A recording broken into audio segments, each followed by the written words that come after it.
Oi, voltei para falar um pouco mais sobre recrutamento e seleção. No vídeo passado, eu estava explicando um pouco sobre a requisição de pessoal, que é a origem de todo o processo seletivo. Vamos agora detalhar um pouco mais como ocorre esse recrutamento, que pode vir de duas fontes, olha que bacana. Uma fonte é o que a gente chama de recrutamento interno, tá? Que é um recrutamento que é feito dentro da empresa. Então, nessa situação, ao invés de você divulgar numa agência de empregos, de colocar no site que tem visualização aí externa da empresa, de você mandar fazer a divulgação em outros meios externos, o foco da divulgação da vaga está no ambiente interno, está dentro da própria empresa, da própria organização, da própria instituição. Nesse caso, a gente tem uma iniciativa muito bacana, que é o quê? Você pensar em dar oportunidades de carreira para as pessoas que já estão lá dentro. Então, de alguma forma, isso acaba motivando a mão de obra, motivando o contingente de trabalho, porque sabe que as vagas que são abertas para posições dentro da empresa, elas são prioritariamente ocupadas por funcionários que já estão lá. De repente é um funcionário que está num setor, não está se adaptando bem lá, quer mudar, ou um funcionário que está exercendo uma certa atividade, mas sentiu que já contribuiu, que conseguia ali, gostaria de novos desafios, alguém que também está buscando uma promoção. Então isso acaba motivando todo mundo nesse processo. Só que assim, como a gente está pensando em recrutar as pessoas que já estão dentro da empresa, a gente tem que enxergar também as possíveis desvantagens que isso tem.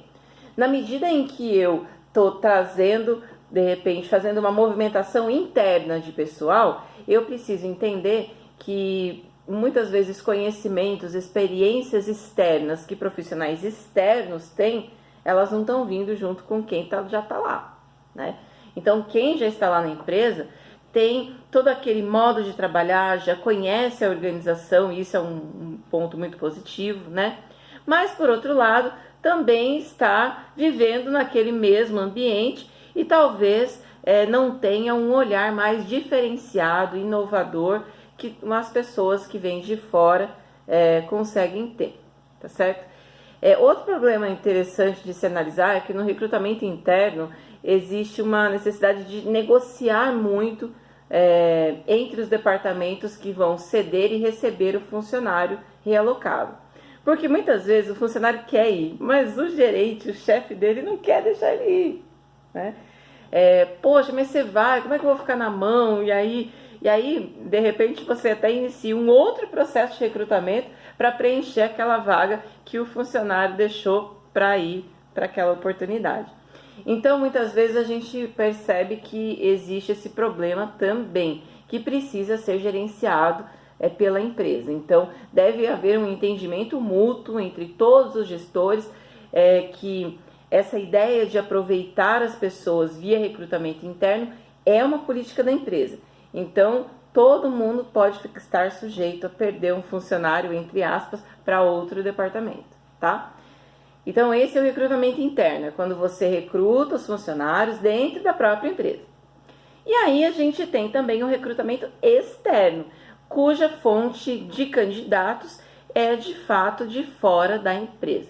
Então, no recrutamento externo, aí sim vão entrar aquelas figuras de agência de emprego, de consultorias de recolocação, dos headhunters, que são aqueles profissionais especializados em buscar posições específicas, chave e muito bem remuneradas no mercado, tá?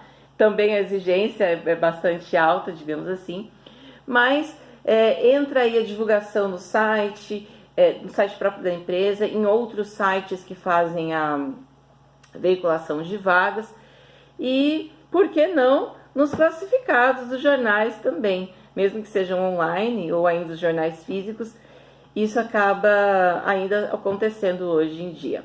Sem falar nas famosas plaquinhas na frente da empresa. Às vezes não é nem plaquinha, às vezes é um papel sulfite que o cara vai e escreve, precisa-se de vendedor, cola na porta da empresa e aí faz-se a divulgação. Mas assim, o recrutamento externo, ele sempre vai olhar ou vai buscar essas pessoas que estão num outro ambiente. Muitas vezes essas pessoas que vão se atrair por essa oportunidade de trabalho, elas estão empregadas e algumas vezes estão desempregadas mesmo. E aí a gente precisa pensar um pouco na responsabilidade que existe nesse processo de recrutamento externo, porque quando o indivíduo ele está desempregado, ele está ali, ele vai tentar aproveitar a oportunidade, passar pelo período de experiência, né, que são aqueles 90 dias, e ser efetivado.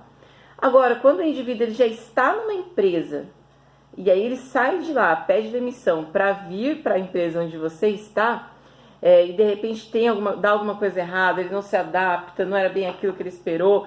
Nossa, isso é muito complicado. Não que não aconteça no recrutamento interno, acontece também. Mas de alguma forma, essas expectativas elas são mais criadas no ambiente, no recrutamento externo, tá? E mais difíceis muitas vezes de serem gerenciadas também quando a gente trata do ambiente externo. Mas tem um lado muito legal disso, porque é sangue novo entrando na empresa, gente nova chegando, com ideias novas, com experiências novas, e isso certamente enriquece o processo, tá? Então, assim, recrutamento interno é aquilo que eu faço dentro da empresa, buscando preencher as posições com os meus empregados atuais, e o recrutamento externo, quando eu busco lá fora esse tipo de profissional, tá? É o profissional que eu preciso. Isso posto, essa diferença posta, é importante a gente pensar em quais são os meios que serão utilizados para fazer essa divulgação. Eu até já citei alguns deles aqui. As agências de empregos, Headhunter, site da empresa, sites que divulgam vagas, classificados, jornais, grupos de relacionamento, né, onde você faz ali o networking normal. Muitas vezes as empresas divulgam vagas em sindicatos, associações, tá? Então, grupos internos ali assim, banco de dados que já existam de candidatos. Muita empresa vai lá, recolhe os dados, né? Tem empresa que faz isso, recolhe os dados das pessoas e aí manda as informações depois. Olha, a gente está com uma vaga assim, assim, assim, você tem interesse? Então, é uma possibilidade também. Então, independente aí se recrutamento interno ou se recrutamento externo, é muito importante a gente pensar nos meios de divulgação dessa vaga. Mas aí como é que divulga no ambiente interno, professor? Uai, divulga pelo e-mail, pelo mural da empresa, esse mural sendo físico, né, gestão à vista física, ou ainda nos murais aí coletivos, né, nas ferramentas colaborativas de trabalho. Você pode fazer essa divulgação usando esses recursos internos também, tá? O que é importante é que toda a informação sobre a vaga seja transmitida para o candidato.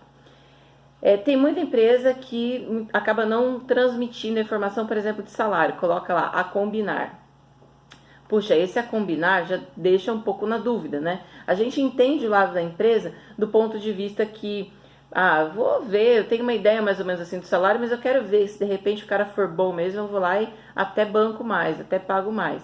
Mas é uma informação que muitas vezes os candidatos que olham veem assim, o cara nem falou qual que é o salário, não vou nem perder meu tempo indo lá.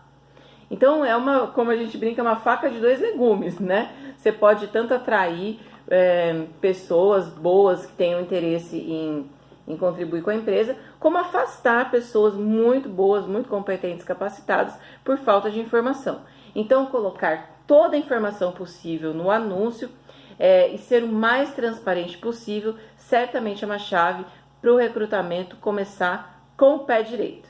Vou fazer mais um vídeo para a gente aprofundar um pouco mais essas questões, então, do recrutamento, tá bom?